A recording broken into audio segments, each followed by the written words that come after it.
Dikuatkan di dalam hadis riwayat Al-Imam Al-Bukhari. Hadis ini dari sahabat Anas bin Malik radhiyallahu taala anhu. An Anas bin Malik radhiyallahu taala anhu, dari Anas bin Malik semoga Allah meridhoinya. Qala anna Nabiyya sallallahu alaihi wasallam wa Abu Bakrin wa Umar kanu yastaftihuna sholata bihamdillahi rabbil alamin. Ini kata sahabat Anas bin Malik. Beliau mengatakan, dan Anas bin Malik sudah biasa menjadi apa? Sudah biasa menjadi makmum. Yang menjadi imam siapa? Rasul sallallahu alaihi wasallam. Abu Bakar, Umar. Aku pernah, katanya Anas bin Malik, mereka, siapa mereka? Rasul sallallahu alaihi wasallam, Abu Bakar, Umar, ketika membuka sholatnya atau mengeraskan suara bacaannya, dimulai ketika sholat apa? Bilhamdillahi rabbil alamin. Ketika membaca alhamdulillahi rabbil alamin.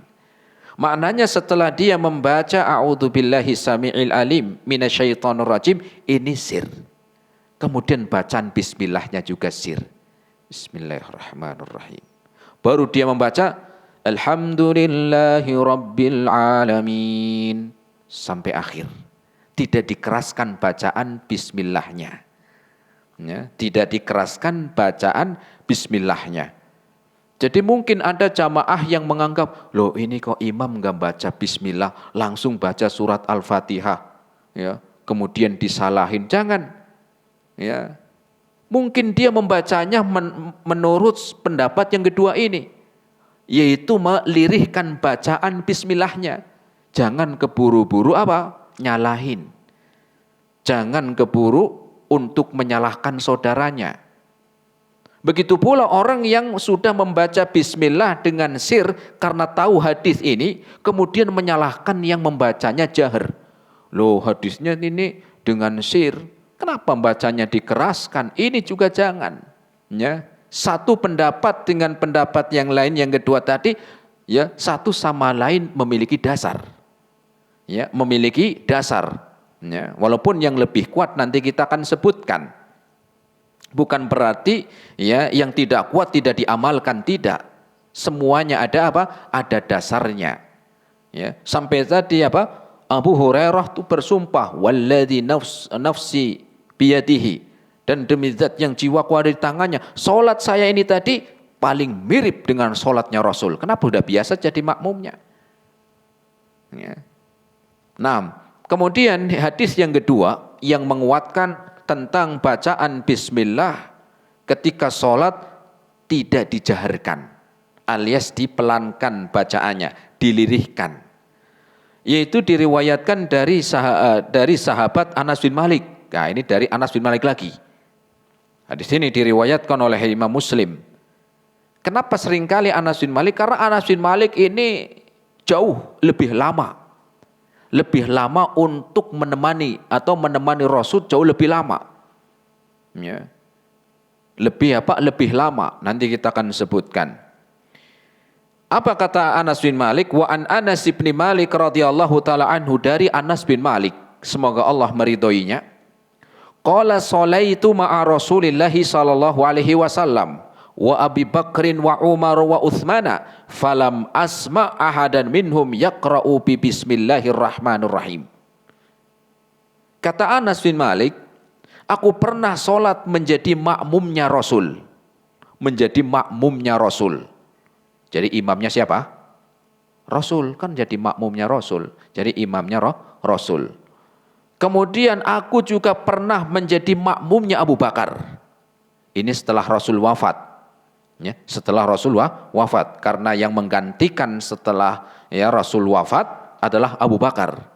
Ya, ketika ketika Rasul sudah di akhir kehidupannya sebelum wafat, itu yang menggantikan imam, ya, menggantikan imam sholat kala itu Abu Bakar. Ya, kala itu Abu Bakar. Beda ketika Rasul ya sebelum wafat atau sebelum sakit, sebelum wafat, Rasul ngimami. Karena Rasul sebagai imamnya, imam rawatib masjid ketika di Masjid Nabawi. Ya. Kemudian wa Umar, dan saya juga, katanya Anas bin Malik, ya menjadi makmumnya Umar. Ya, menjadi makmumnya Umar, berarti imamnya siapa? Umar bin Khattab. Ya, ini mungkin ketika Abu Bakar sudah wafat, digantikan oleh Umar menjadi imam. Wa Utsmana, dan aku juga pernah sholat menjadi makmumnya Utsman. Rasul, Abu Bakar, Umar, dan Utsman. Apa kata Anas bin Malik? Falam asma ahadan minhum. Aku tidak pernah mendengar dari mereka ketika menjadi imam yaqra'u bi bismillahirrahmanirrahim. Mereka membaca jahar bismillahirrahmanirrahim. Tidak pernah mendengar mereka ketika menjadi imam, tidak pernah mendengar mereka membaca bismillah dengan jahar, alias bacanya dengan apa? Dengan sir. Ini hadis riwayat Imam Muslim. Naam jamaah rahimani Allah wa iyyakum jami'an. Ini adalah dua pendapat yang satu sama lain memiliki dasar. Satu sama lain memiliki dasar. Yang paling utama untuk kita, adalah menyikapi perbedaan ini. Ya, menyikapi perbedaan, kenapa? Karena semua memiliki dasar. Semua memiliki dalil. Semua memiliki landasan dan dasar. Yang pertama juga dari Abu Hurairah. Ya. Yang paling utama kita apa? Kita menyikapi ini bahwa perbedaan tersebut satu sama lain memiliki landasan. Ya. Sehingga jangan sampai menjadikan saling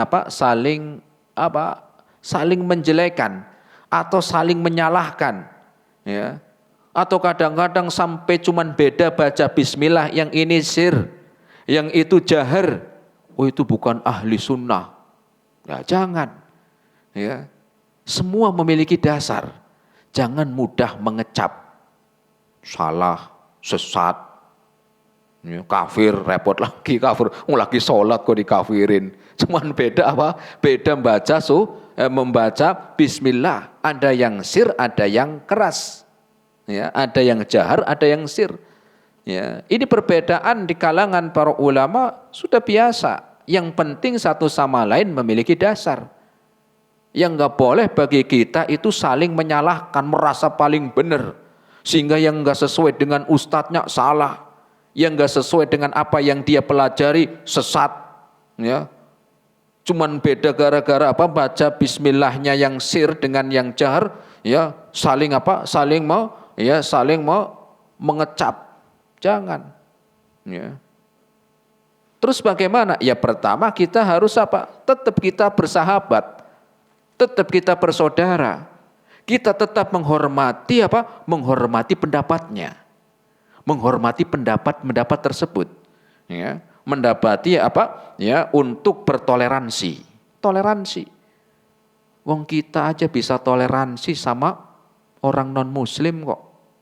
Mereka mau menyembahnya apa? Mau menyembahnya patung, mau menyembahnya hewan, mau menyembahnya manusia, mau menyembahnya jin. Kita toleransi, biarin aja, itu kan mereka, keyakinan mereka. Ya, itu kita toleransi, nggak pernah kita ganggu. Lah apalagi sesama muslim cuman beda baca bismillah, ini kenceng, ini pelan. Ya. Jadi ribut. Akhirnya yang pelan nggak mau yang kenceng, buat masjid sendiri. Ya repot. Ya, karena nggak terima. Udah kita buat masjid aja lah. Ya, lah jangan. Maka tetap bersatu, tetap bersahabat, tetap bersaudara. Jaga, ya. Jaga kesatuan Islam. Jaga apa? Jaga ukhuwah Islamiyahnya. Nah, terus bagaimana kalau diamalkan dua-duanya? Kadang dibaca sir, kadang dibaca jahar, ya, tanpa menyalahkan satu dengan yang lainnya, maka ini dibolehkan. Kenapa enggak diamalkan semuanya? Dan ini juga yang dikatakan oleh Al-Imam Ibnul Qayyim Al-Jauziyah. Beliau mengatakan enggak masalah. Ya, sekali-kali baca sir, sekali-kali baca jahar, enggak apa-apa. Kemudian juga Imam Ibnu Khuzaimah juga membolehkan, enggak masalah. Ya. Naam. Adapun kalau dilihat mana yang lebih kuat, mana yang lebih rajih, atau pendapat yang lebih kuat, bukan berarti yang satu enggak kuat, enggak. Ya. Kalau misalnya ini sama-sama kuat, otomatis kalau kita melihat ada yang lebih unggul kekuatannya, ya. Maka kalau kita melihat pendapat yang lebih kuat ini adalah pendapat yang kedua. Bukan berarti pendapat yang pertama itu salah, enggak. Atau pendapat yang kedua lemah, enggak usah diikutin, bukan. Sama-sama kuat, sama-sama punya dalil dan punya landasan, tetapi kalau kita tinjau dari pendapat dan dalil satu sama lain ini, maka kita akan melihat bahwa pendapat yang kedua ini lebih kuat, begitu.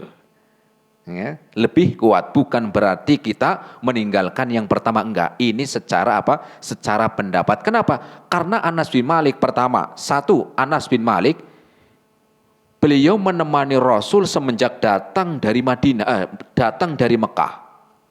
Anas bin Malik telah menemani Rasul SAW semenjak Rasul hijrah.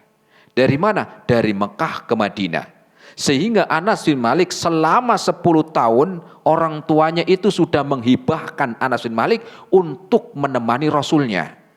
Jadi secara kedekatan Anas bin Malik lebih dekat. Kenapa? Karena Anas bin Malik memang dari waktu muda orang tuanya sudah menghadiahkan Anas bin Malik untuk hidupnya membantu keperluan Rasul. Karena ketika itu umur kurang lebih 9 atau 10 tahun. Jadi ceritanya begini. Anas bin Malik ini ya orang tuanya ini bapaknya sudah meninggal, tinggal ibunya. Ketika datang Rasul dari Mekah, kaum muslimin di Madinah mereka ngasih hadiah, ya semuanya suruh mampir, bahagia. Lah, ibu dari Anas bin Malik mengatakan saya nggak punya apa-apa dan saya juga seorang janda. Saya pun hanya memiliki anak ini. Maka ibunya Anas bin Malik mengatakan kepada Rasul, ya Rasul, saya ingin ya menjadikan anak saya ini Anas bin Malik untuk membantu di dalam keperluan engkau ya Rasul. Tetapi sayangnya Anas bin Malik ini sering sakit. Maka Rasul mendoakan, mengusap, kemudian didoakan dan akhirnya Anas bin Malik itu jarang sakit. Jadi orang sehat. Nah, ringkasnya Anas bin Malik itu menemani Rasul 10 tahun sampai Rasul wafat. Dari semenjak datang sampai Rasul wafat dan Rasul di Madinah 10 tahun. Adapun Abu Hurairah, yang kedua Abu Hurairah ini masuk Islam di akhir sebelum Rasul wafat. Karena kurang lebih sahabat Abu Hurairah radhiyallahu taala anhu, beliau masuk Islam di tahun ke-9. Jadi kurang lebih 2 tahun setengah ketemu Rasul, ya 2 tahun lebih lah, ya 2 tahun atau 3 tahun kurang itu Abu Hurairah ketemu Rasul setelah itu wafat. Walaupun Abu Hurairah bukan berarti 2 tahun itu berarti ilmunya lebih sedikit, enggak. Abu Hurairah juga memiliki ilmu yang banyak karena walaupun sebentar ketemu Rasul, tetapi beliau telah meluangkan waktunya dan mengkhususkan waktunya untuk bermulazamah, untuk belajar langsung kepada Rasul. Ya. Nah, jadi ini yang menjadikan pendapat yang kedua lebih kuat dari sisi perawi. Ya. Kemudian yang keduanya, kalau pendapat yang pertama yang jahar, yang dari Nuaim Ibnu Mujammir tadi, disebutkan dia menjadi imamnya, yang menjadi imam siapa? Abu Hurairah, bukan Rasul. Bukan Abu Bakar, bukan Umar. Tetapi kalau Anas bin Malik menyebutkan secara langsung, saya biasa menjadi makmum, yang menjadi imamnya itu Rasul. Langsung Rasul. Abu Bakar, Umar, Utsman, dan saya tidak mendengar dari mereka satupun yang menjaharkan baca Bismillahirrahmanirrahim. Nah, terlepas dari mana ya pendapat, kita tidak memaksa pendapat satu dengan yang lainnya. Harus ikut saya, enggak. Yang itu harus ikut saya, yang lain salah, enggak. Kita hanya menyampaikan. Kita hanya menyampaikan, menjelaskan. Ini pun pendapat juga semuanya ada dasarnya. Semua pendapat ini ada bukti, ada dalilnya. Sehingga makanya tadi disebutkan oleh Al-Imam Ibnul Qayyim Al-Jauziyah, kalau kita mau mengamalkan membaca bismillah dengan jahar, silakan. Membaca bismillahirrahmanirrahim dengan sir, silahkan. Semua ada dasarnya, ya, semua ada dasarnya. Ya, yang nggak boleh apa? Saling mengejek. Jadi ribut. Jadi apa? Jadi akhirnya nggak temenan, nggak jadi saudara, cuman gara-gara perbedaan yang sedikit dalam baca bismillah at-jahar atau lirih. Ya, orang yang nggak sholat aja banyak, ya ini yang sholat malah ribut kadang-kadang, cuman perbedaan bacanya, sama-sama baca, satunya jahar, satunya enggak, ya maka enggak pas, bahkan enggak pantas jadi ribut, malu-maluin malah, ya. Nah, jadi apa jamaah rahimani Allah wa iyyakum jami'an, maka tetap kita menghormati, bertoleransi, tetap jaga ukhuwah. Jangan sampai mudah menyalahkan saudaranya, jangan mudah sampai menyesatkan cuman gara-gara beda baca bismillah sir atau jahar. Ya, ada yang ngatakan, wah itu paling bukan ahli sunnah. Ya, berarti ahli bid'ah jadinya. Ya, repot. Ya, nanti jangan-jangan lama-lama, oh itu orang kafir, repot lagi nih, lagi sholat orang kafir. Ya ini kalau sudah apa, sudah kebablasan. Ya semoga enggak ada begitu. Ya naudzubillah. Nah bagaimana kalau kita yang jadi imam? Kalau yang kita jadi imam, misalnya antum jadi imam, jamaah jadi imam. Maka kalau kita menjadi imam di suatu tempat atau di suatu masjid, maka kalau kita memang sudah tahu kebiasaan di situ, misalnya di masjid A, ya, jangan ditunjuk jadi imam ketika sholat jahar. Dan antum tahu di situ biasa imamnya itu membaca bismillah dengan jahar, maka bacalah dengan jahar. Kalau di situ masjidnya atau pindah ke masjid B, di masjid B itu biasa sholat di masjid tersebut membaca bismillahnya itu dengan sir, dengan pelan, dengan lirih. Maka kalau jenengan jadi imam di masjid B, bacalah bismillah dengan sir, dengan tidak menjaharkan. Kalau di masjid yang ketiganya di situ bebas, baca bismillahirrahmanirrahimnya itu dengan jahar dan kadang-kadang dengan sir, maka jenengan pilih. Atau apa? Pilih yang menurut antum lebih kuat. Lebih kuat baca yang sir, bacalah yang lebih kuat. Kalaupun enggak juga enggak apa-apa, bisa ganti. Saya bisa baca di sana jahar atau sir enggak masalah. Kenapa? Di masjid itu sudah biasa. Orang itu sudah paham. Berbeda ketika di masjid A. Ya. Yang mana jamaahnya mungkin taunya di situ bacanya jahar. Jenengan jadi imam ke situ langsung sir. Wah, agama apa lagi nih? Nanti jaga agama apa lagi? Ya, cuman beda baca bismillah. Kalau orang awam nanti begitu. Wah, ini aliran mana lagi nih? Aliran listrik kali aliran. Begitu. Ya. Kemudian ketika membaca di masjid yang biasanya di sana sir, dan jamaahnya tahunya ya selama ini bacanya sir pelan. Jenengan ujuk-ujuk, tiba-tiba jadi imam baca dengan apa? Dengan jahar. Mungkin yang jamaah di situ dia mikir karena belum tahu. Wah, ini pemahaman apa lagi ini? Madhab yang mana ini? Nah, begitu. Ya, maka sesuaikan. Berbeda ketika masjid ini sudah terbiasa.